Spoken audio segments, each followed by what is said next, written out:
हमारा टॉपिक है बेटे आज quantum physics. It's also called modern physics, और मैं कहूँगा फिजिक्स ऑफ आइंस्टाइन, क्योंकि इसका मेनली उसके बाद से इसके आगाज हुआ इसकी डिस्कशन का।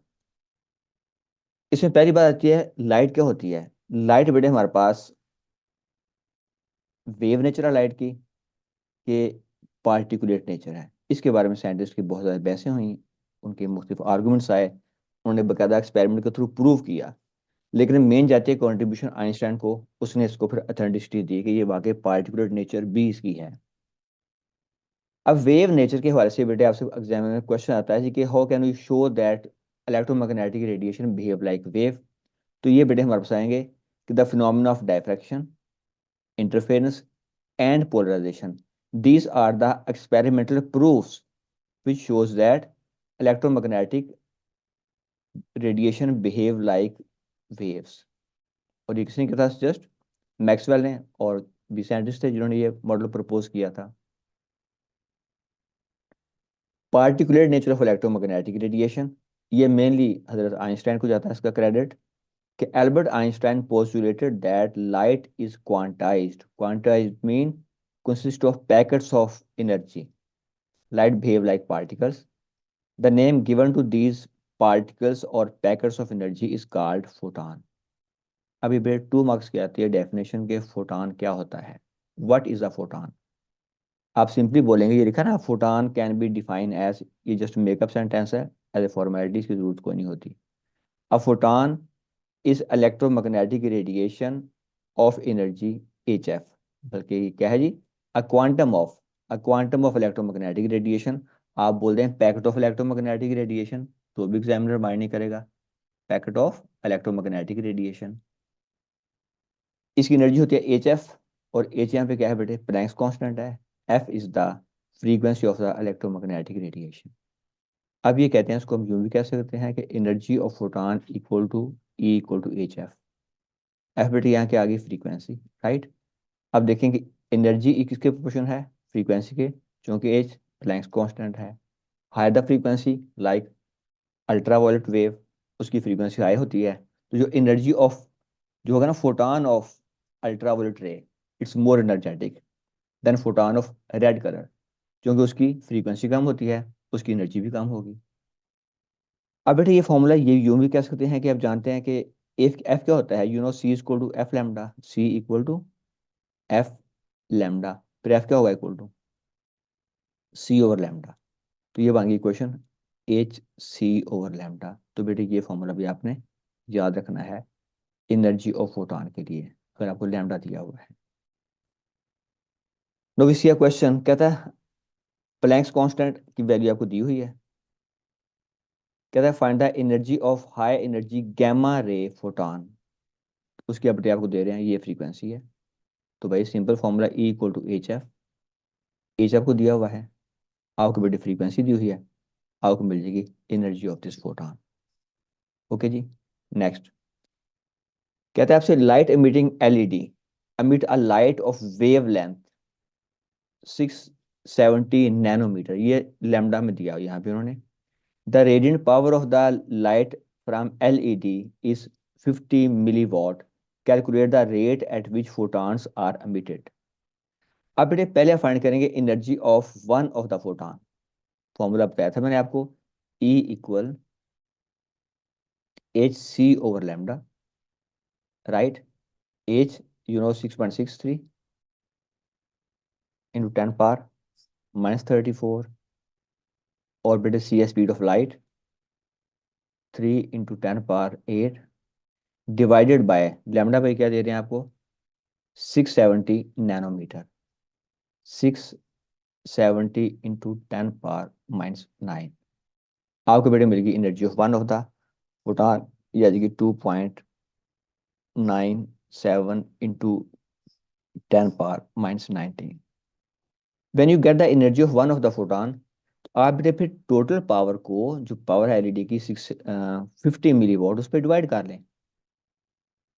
तो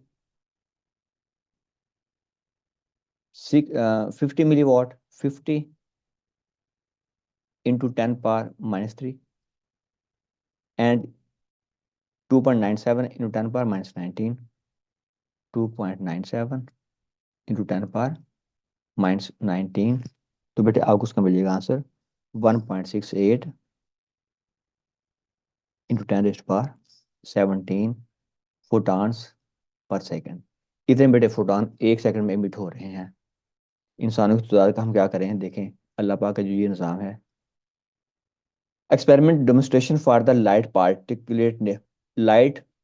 particle nature of the light. ये बेटे एक देखिए एक्सपेरिमेंट, फोटो इलेक्ट्रिक इफेक्ट। यहाँ कहते हैं कि ultraviolet radiation from a mercury lamp is directed onto a freshly cleaned zinc plate connected to an electroscope। अब ये बेटे एक्सपेरिमेंट था हमारे पास। एक एक्सपेरिमेंट ये था जिसको साइंसदान बयान नहीं कर पा रहे थे कि ये फिनोमेना हो क्या रहा है। बेटे एक्सपेरिमेंट था कि ये हमारे पास एक गोल्ड इलेक्ट्रोस्कोप है जिसपे चार्ज क्या है, पॉजिटिव है। ये क्या करेंगे, रिपेल करेंगे, standing far away from one another because of force of repulsion, right. Repel कर रहे हैं, पास आने को तैयार नहीं है। इस पे बेटे वो इलेक्ट्रोमैग्नेटिक रेडिएशन फेंकते और हैरान थे कि इनके लीव कन्वर्ज नहीं करते थे। लेकिन अगर इस पे चार्ज नेगेटिव था गोल्ड इलेक्ट्रोस्कोप पे, when they fall electromagnetic radiation on to it, इसके लीव कन्वर्ज कर जाते हैं। अब ये वाज़ेह तौर पे एक चीज़ नजर आ रही थी, but scientist are unable to explain it, ये क्यों हो रहा है। तो फिर इसको हजरत आइंस्टाइन ने आके बयान किया। उन्होंने क्या कहा, उनका भी मामला यह है कि जब इस पर फॉल करते हैं ना electromagnetic radiation of sufficient high frequency, यहाँ से इलेक्ट्रॉन खारिज होते हैं। ये क्या खारिज करती है, इलेक्ट्रॉन। लेकिन इस पे चार्ज क्या है बेटे, it carry charge positive.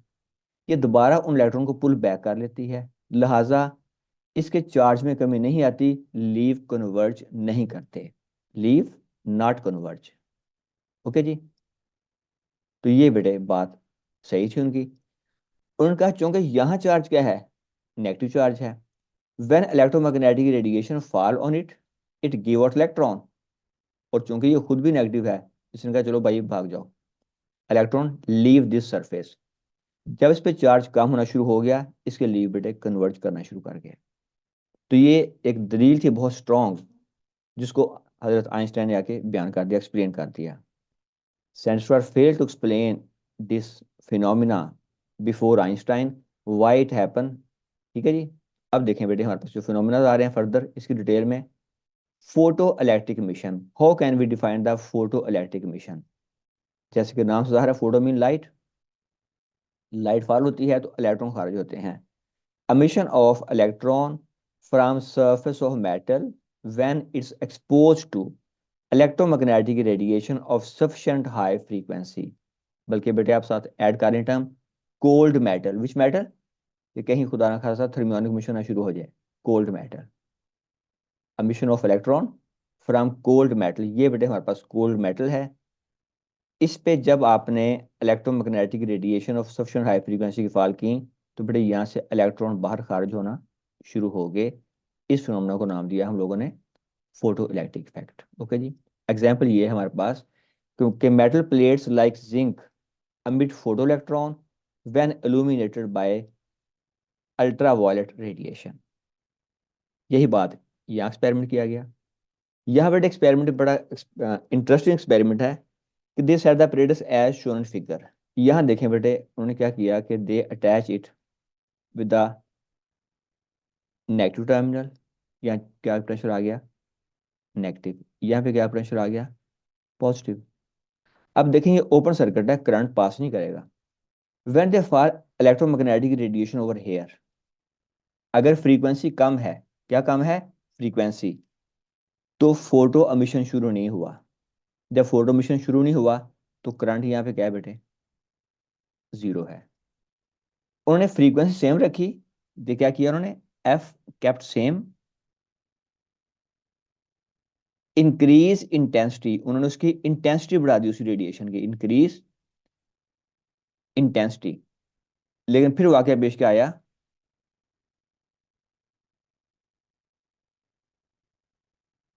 Even then current क्या रहा बेटे, करंट फिर भी क्या रहा जी, जीरो रहा।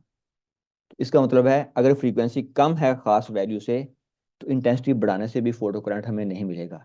लेकिन एज सुन एज फ्रीक्वेंसी की खास एक वैल्यू फेंकी यहाँ पे, उस फ्रीक्वेंसी ने यहाँ से इलेक्ट्रॉन खारिज करने शुरू कर दिए।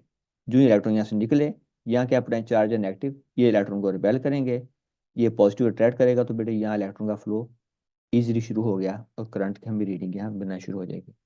तो यहाँ पता चला हमें कि यहाँ वाकई फोटो इलेक्ट्रिक मिशन शुरू हो चुका है। वो फ्रीक्वेंसी जिस पे एमिशन शुरू होता है उसको हम बोलते हैं threshold frequency. Threshold frequency for a metal is the minimum frequency of the electromagnetic radiation which can cause photo emission। इसका ताल्लुक किससे होगा, मेटल के साथ। डिफरेंट मेटल की डिफरेंट थ्रेशोल्ड फ्रीक्वेंसी होगी। ओके जी। Radiation below this frequency can not produce emission no matter how intense is the radiation. अगर बहुत इंटेंस रेडिएशन है, अगर फ्रीक्वेंसी कम है थ्रेशोल्ड से, तो बेटे एमिशन शुरू नहीं होगा। If F is less than threshold frequency, तो नो एमिशन। ये बताया गया है। So even a bright industrial laser visible light cannot cause photo emission from zinc, whereas a weak ultraviolet source can। Work function. अब बेटे उस metal से electron को निकालने के लिए कुछ काम तो करना पड़ेगा ना, तो उस काम को हम बोलते हैं work function. So what's work function? Work function of a material is defined as the minimum energy necessary to eject an electron from surface of the material. यानी भाइयों हमारे पास उस मेटल पे जब आगे फॉल करते हैं इलेक्ट्रोमैग्नेटिक रेडिएशन, तो जो इलेक्ट्रॉन साहब यहाँ शेयरिंग कर रहे हैं फ्रीली, उसको यहाँ से बाहर निकालने के लिए जो बेटे काम रिक्वायर्ड है, एनर्जी रिक्वायर्ड है, उसे हम बोलते हैं वर्क फंक्शन फाई नॉट। इसका फॉर्मूला होगा phi naught equal to H F naught, H Planck's constant, F naught is the threshold frequency. Okay जी। ये जनाब देखिएगा फिनोमिना, इसको तो किसी साइंटिस्ट ने डायग्राम बनाई कि ये फोटॉन साहब आ रहे हैं, राइट। ये इलेक्ट्रॉन साहब यहाँ थ्री फरमा है। अब बेटे फोटॉन ने अपनी तमाम एनर्जी आके इस इलेक्ट्रॉन को दे दी, राइट। इलेक्ट्रॉन यहाँ से बाहर निकलना है यहाँ तक, राइट, बाहर आएगा मेटल से, जस्ट बाहर आएगा, यहाँ पहुंचेगा। जो यहाँ काम करना पड़ेगा उसे हम बोलते हैं वर्क फंक्शन फाई नॉट। अब जब बेटे इलेक्ट्रॉन बाहर आया है, it want to escape from over here, that mean it must have some kinetic energy, and that kinetic energy is E K, जिसके साथ ये फरार हो जाएगा। जो फोटॉन आ रहा था उसकी एनर्जी क्या थी, उसकी बड़ी एनर्जी हमारे पास ई थी। ये पूरी बात किसने बताई हमें, आइंस्टाइन साहब ने बताई।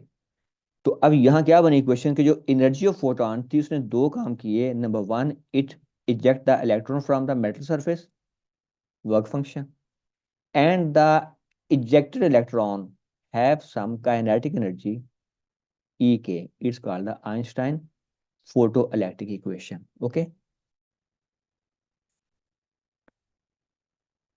तो ये बेटे हमारे पास आ गया E K equal to H F equal to phi naught plus kinetic energy, right जी। अब यहाँ if you want to find the value of kinetic energy, तो बेटे ये we have E maximum equal to H F minus phi naught. तो यहाँ काम एक और करते हैं, इसे हम कहते हैं इक्वल टू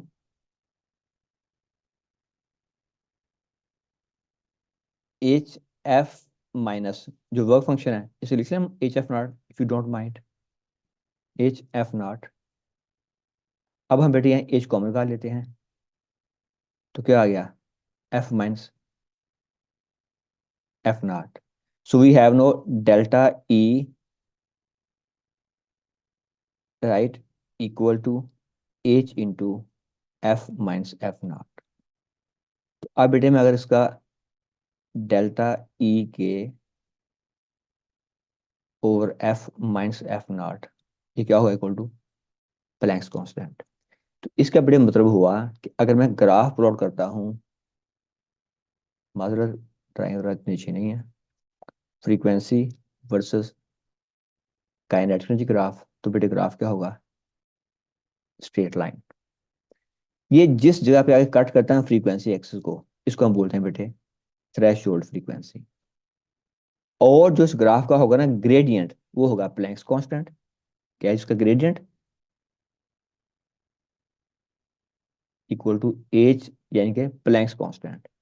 अब वो कहता है बेटे अगर हम यूज करते हैं कि और मेटल जिसका वर्क फंक्शन ज्यादा है, तो बेटे हम फिर एक और लाइन ड्रा कर देंगे, इसके पैरेलल हम एक और लाइन ड्रा कर देंगे, नहीं जी, ताकि लाइन पैरेलल रहे। ये बेटे आपने ये लाइन ड्रा कर दी। अब जिसमें सेकंड लाइन ड्रा की, इसका वर्क फंक्शन ज्यादा होगा। ओके जी। नेक्स्ट, अब बेटे हमारे पास जो इसकी एनर्जी है काइनेटिक, मैक्सिमम जो पार्टिकल इमर्ज हुआ है, फोटॉन सॉरी इलेक्ट्रॉन, उसकी आ रही है energy kinetic half mv²। Right जी। तो ये इक्वेशन आप फिर ऐसे भी लिख सकते हैं, half mv² equal to HF - 5 naught. Okay जी। प्रॉब्लम जी, electromagnetic wave of wavelength 2.4 × 10⁻⁷ are incident on the surface of metal whose work function is this। ये भी उसका वर्क फंक्शन आ गया। ये क्या आ गया जी, wavelength of incident radiation. Find the energy of single photon, बेटे वही फॉर्मूला हमने किया था ना, E इक्वल hc/λ। आपको h दिया हुआ है, आपको c दिया हुआ है, आपको लैम्डा दिया हुआ है। तो यहाँ बेटे आपको उसकी अगर आप पुट करते हैं वैल्यू h की, c की और लैम्डा की, और करते हैं कैलकुलेशन, तो बेटे आपको उसका मिल जाएगा आंसर 8.28 इंटू 10⁻⁻⁹।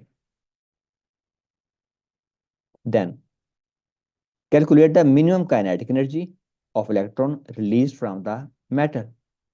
तो हमारे पास जो इक्वेशन थी आइंस्टाइन साहब की क्या थी बेटे, E equal to work function plus kinetic energy. अब बेटे यहाँ पे क्या होगी kinetic energy, here we have here kinetic energy equal to E - 5 naught. What's E, E बेटे आपने फाइंड कर लिया ये वाला। और बेटे आपको ये बता रहे हैं ये इसका वर्क फंक्शन है, 2.8 × 10⁻⁻19 इसका आ गया वर्क फंक्शन। तो भाई आपने पुट किया फिर यहाँ पे 8.28 into 10⁻⁻19 minus work function 2.8 into 10⁻⁻19, 2.8 into 10⁻⁻19। तो बेटे आपको वैल्यू मिल जाएगी इसकी काइनेटिक एनर्जी की, दैट इज इक्वल 5.48 इंटू 10⁻⁻19 जाओ। Then is saying determine the maximum speed of the emitted photo electron. किसकी बेटे स्पीड, फोटो इलेक्ट्रॉन की। अब देखो भाइयों, it's value of what, it's value of kinetic energy. अब बेटे क्या होती है kinetic energy, you know kinetic energy is equal to half mv²। अब v को बनाए आप subject, this implies that v² equal to 2ek divided by m। तो v बेटे हो जाएगा इसका स्क्वायर रूट 2ek/m। आपको बेटे एनर्जी दिया काइनेटिक, यहाँ पुट करें value of mass of electron, क्या पुट करना है आपने, मैस ऑफ इलेक्ट्रॉन। आपको बेटे इसकी स्पीड मिल जाएगी, ठीक है।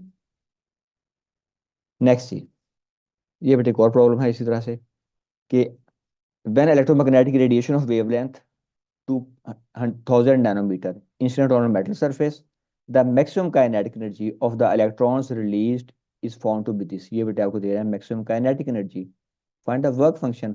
भाई सेम इक्वेशन बेटे यहाँ पे E इक्वल अगेन hc/λ। ये मिल जाएगा हमारे पास एनर्जी ऑफ फोटॉन, ये क्या है energy of photon. And Einstein equation क्या है बेटे, E equal to 5 naught plus kinetic energy. Okay जी। अब आपको क्या दी हुई है, they have given you kinetic energy, आपने फाइंड करना है बेटे 5 naught, make 5 naught the subject, E - E के। आपको बेटे E की वैल्यू फाइंड किया आपने यहाँ से, ठीक है ना, इट्स वैल्यू ऑफ E। और ये अपने आपको दे रहे हैं वर्क फंक्शन, राइट, सॉरी दे रहे हैं आपको वैल्यू ऑफ काइनेटिक एनर्जी। तो बेटे आपको मिल जाएगा इसका वर्क फंक्शन। ओके। नेक्स्ट सी, ये क्वेश्चन आया करता है why photo electrons have different kinetic energy. अब ये देखें, एक इलेक्ट्रॉन यहाँ से मर्ज हुआ है, एक इलेक्ट्रॉन यहाँ से बाहर आ रहा है। अब जो इलेक्ट्रॉन यहाँ से बाहर आ रहा है, मुमकिन है यहाँ आते आते उसको ये भी अट्रैक्ट कर रहा है न्यूक्लियस, उसको ये भी अट्रैक्ट कर रहा है, ये भी अट्रैक्ट करेगा, ये भी अट्रैक्ट करेगा। बेचारे ने अपनी मैक्सिमम एनर्जी यहाँ पहुंचते पहुंचते खत्म कर ली, तो इंतहाई कम एनर्जी से बाहर आएगा वो। और जो यहाँ था वो देखिए कहाँ पहुंच गया होगा, राइट जी। एक इलेक्ट्रॉन यहाँ से तो निकला है बाहर, वो यहाँ आ गया है। इसका बेटे आंसर ये है कि because electron come from different depth of metal, they come from different depth of metal, so they lose different fraction of energy while coming to surface, इसलिए they have different value of energy। ये बात लिखी कि electron one at the surface require the least possible energy to liberate it, so it escape with the maximum possible energy, or two in the deep material has lost much energy by the time it reach the surface and may be attracted back। ठीक है जी। Electron three escape but has less kinetic energy than electron one. Okay जी। Electron four gain through kinetic energy to escape but it was moving in the wrong direction, यानी कि अगर कोई ऐसा electron है, ये देखिएगा, ये इलेक्ट्रॉन बेचारा उधर को जा रहा था, जो ही फोटोन आगे फॉल हुआ, इसकी स्पीड बढ़ गई, it is unable to escape from the metal surface. या यहाँ देख लें बेटे, अगर एक टाइम पे होती है, विसल बजती है और कहते हैं सब लोगों ने भागना है, तो जो यहाँ खड़ा है he will run with the maximum kinetic energy. ठीक है जी। जो बेचारा यहाँ पे है इसकी एनर्जी उसके बाद होगी, ये उससे कम, और ये बेचारा शायद यहाँ पहुंचे और कहीं भी मैं बाहर नहीं जाता, तो इसलिए they have the different kinetic energy because of their position in the matter. Experiment to find the threshold frequency, यहाँ बेटे बेसिकली ये हमने बात कर रही थी फ्रीक्वेंसी थ्रेशोल्ड की। ये ग्राफ होता है बेटे, अगर आपके पास फ्रीक्वेंसी हायर है, if frequency of incident radiation is greater than threshold frequency, तो बेटे अगर आप इंटेंसिटी बढ़ाएंगे तो करंट बढ़ जाएगा। क्यों? क्योंकि इंटेंसिटी बढ़ेगी तो मोर फोटोन फॉल करेंगे और मोर इलेक्ट्रॉन खारिज होंगे, तो फोटो करंट इंक्रीज कर जाएगा।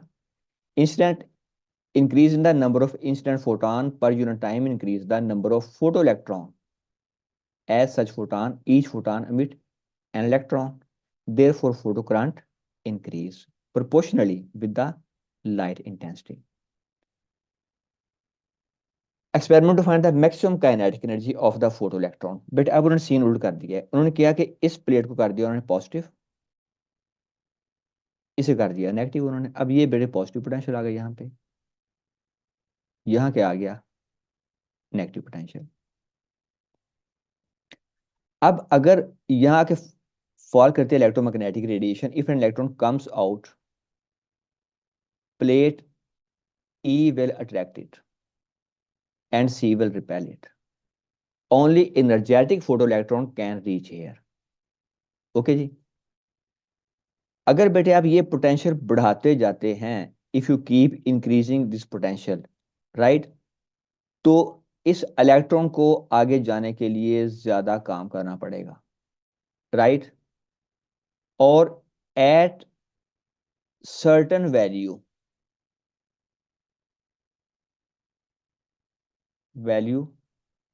ऑफ V, उसे VS बोल देते हैं, that's called the stopping potential, photo current become zero. अब करंट वहां नहीं पहुंच रहा। इसका मतलब है अब आपने इतना ज्यादा पोटेंशियल प्रोवाइड कर दिया है, वो जो इलेक्ट्रॉन था जिसकी मैक्सिमम पॉसिबल काइनेटिक एनर्जी थी, इसने बेटे उसको भी रोक लिया। अब आप जानते हैं क्या होता है potential difference, we have it work over charge, तो बेटे वर्क क्या होगा, इक्वल टू VQ। अब ये जो वर्क इक्वल टू है हमारे पास, अगर kinetic energy of the photo electron, कौन सी kinetic energy, maximum kinetic energy जो पॉसिबल थी किसी इलेक्ट्रॉन की, अगर उसको भी आप रोक लेते हैं ना, तो फिर जो पोटेंशियल होगा उसको हम बोलेंगे स्टॉपिंग पोटेंशियल, VS/Q, या बोल दें आप E, सब VSE बोल सकते हैं। ठीक है जी। अब जब इस पोटेंशियल पे बेटे क्या होगा, फोटो करंट हो जाएगा जीरो, तो इसका मतलब है आपने वो जो मैक्सिमम पोटेंशियल है जहां फोटो करंट जीरो हुआ है, उसके अगेंस्ट जो आपको मिलेगी ना energy of photo electron, that is the maximum kinetic energy of the photo electron. इस एक्सपेरिमेंट से आप उसकी वैल्यू फाइंड कर सकते हैं। ओके जी। तो ये बेटे हमारे पास फॉर्मूला आ रहा है। अब ये ग्राफ देखें बेटे हमारे पास, अब वो कहता है अगर हमारे पास फ्रीक्वेंसी सेम है, अगर सेम फ्रीक्वेंसी है, तो we have the same stopping potential. Low intensity है तो करंट कम है, इंटेंसिटी आपने बढ़ा दी है तो बेटे मोर फोटो इलेक्ट्रॉन इमिट होंगे, तो फोटो करंट बढ़ जाएगा। ये करंट यहाँ आ रहा है इस तरफ, क्या हम ले रहे हैं, करंट। यहाँ क्या रखा हम लोगों ने, वी केप्ट फ्रीक्वेंसी कांस्टेंट। अगर बेटे फ्रीक्वेंसी कांस्टेंट है, उसका स्टॉपिंग पोटेंशियल हमारे पास कांस्टेंट होगा। ठीक है जी। सोचें एक लम्हे के लिए, अगर आप फ्रीक्वेंसी बढ़ा देते हैं, क्या किया जी आपने, ये देखिए ये ब्लू लाइट है, और ये क्या आ गई, ये आगे बेटे वॉयलेट लाइट। यहां आपने इफ एफ इंक्रीज, अगर आप बेटे एफ को बढ़ाते हैं तो more value of stopping potential needed, stopping potential needed. यानी बेटे हमारे पास सीन ये बना कि आप देखें इस केस में आपको अब इसका पोटेंशियल नेगेटिव ज्यादा करना पड़ेगा। अगर पहले था फर्ज कर लें -3 वोल्ट सपोज कर लें, अब मुमकिन है बेटे करना पड़ जाए आपको -5 वोल्ट। कब, जब फ्रीक्वेंसी आपने बढ़ाई है, तो फ्रीक्वेंसी बढ़ने से क्या बढ़ी है, काइनेटिक एनर्जी बढ़ी है। कैसे बढ़ी है, जरा याद करें फॉर्मूला। हमने फॉर्मूला लिखा था ना काइनेटिक एनर्जी का, ई के equal H into F minus F naught. अगर फ्रीक्वेंसी बढ़ेगी तो बढ़ेगी काइनेटिक एनर्जी, राइट। और जब बढ़ेगी काइनेटिक एनर्जी तो what's kinetic energy equal to E V naught, E V naught. तो बेटे वी नॉट की वैल्यू इसके प्रोपोर्शन है, क्योंकि ई क्या है, ई है चार्ज ऑफ इलेक्ट्रॉन को, तो कांस्टेंट है। ओके, सो मैक्सिमम होगी kinetic energy of photo electron it's proportion to maximum voltage. कौन सा वोल्टेज, स्टॉपिंग वोल्टेज। ओके जी। नेक्स्ट बेटे, a constant frequency, then we have the constant stopping potential। ठीक है जी। ये देखिए बेटा हमारे पास अगर फ्रीक्वेंसी कांस्टेंट है तो जो स्टॉपिंग पोटेंशियल है इसकी वैल्यू क्या आ रही है, कांस्टेंट। इंटेंसिटी बढ़ाते जाएंगे तो फोटो करंट बढ़ता जाएगा, लेकिन जो पोटेंशियल स्टॉपिंग है वो सेम रहेगा, कि यानी कि आप देखिएगा ये फिर करंट यहाँ पे क्या हो जाएगा, जीरो हो जाएगा, चाहे इंटेंसिटी हाई है चाहे इंटेंसिटी लो है, अगर फ्रीक्वेंसी सेम है तो we have same value of stopping potential. और जी जाहिर अगर सेम वैल्यू उसकी पोटेंशियल की फ्रीक्वेंसी की, तो we have the same value of maximum kinetic energy. ये बातें दोनों आपस में लिंक है बेटे। ये ग्राफ की बात हमने की आपसे आप ऑलरेडी। ये देखें कि अगर पोटाशियम है, इसकी ज्यादा है थ्रेशोल्ड फ्रीक्वेंसी, सोडियम इसकी और ज्यादा है threshold frequency, but all these lines are parallel. Why, because Planck's constant. क्या है इनका gradient, gradient here always is Planck's constant, Planck's constant. Okay जी। Laws of photo electric emission, the number of electrons emitted per second from any metal is directly proportional to the intensity of the radiation। Okay, more the intensity, more the electrons emitted। Okay ji, then photoelectrons are emitted from the metal with a range of kinetic energy, I told you, from 0 to certain maximum value, because they come from different depth of metal। Next is maximum kinetic energy increase with the increase of frequency of the radiation। Okay ji, and is independent of the intensity। emission of photoelectron start with no observable time lag. अगर frequency बड़े threshold के बराबर है तो then and there photo emission शुरू हो जाएगा। जो पुरानी थी ना क्लासिकल फिजिक्स, वो कहते थे अगर फ्रीक्वेंसी थ्रेशोल्ड से कम भी है ना, तो भी कुछ देर बाद एमिशन शुरू हो जाएगा। हालांकि ऐसा होता नहीं था, लेकिन ये पुराना आइडिया था, तो वो बात गलत साबित हुई। अगर frequency equal to threshold frequency के बराबर है तो फिर बेटे then and there photo emission शुरू हो जाएगा। एक्सपेरिमेंटल ऑब्जर्वेशन जो हमने ऊपर किया, एक्सपेरिमेंट किया है बेटे हमने एक्सपेरिमेंट, के maximum kinetic energy of photoelectron depends only on the frequency, not on intensity. emission of photoelectron start with no observable time lag at frequency f greater than threshold frequency। For every substance irradiated there is a limiting frequency below which no photoelectrons are produced।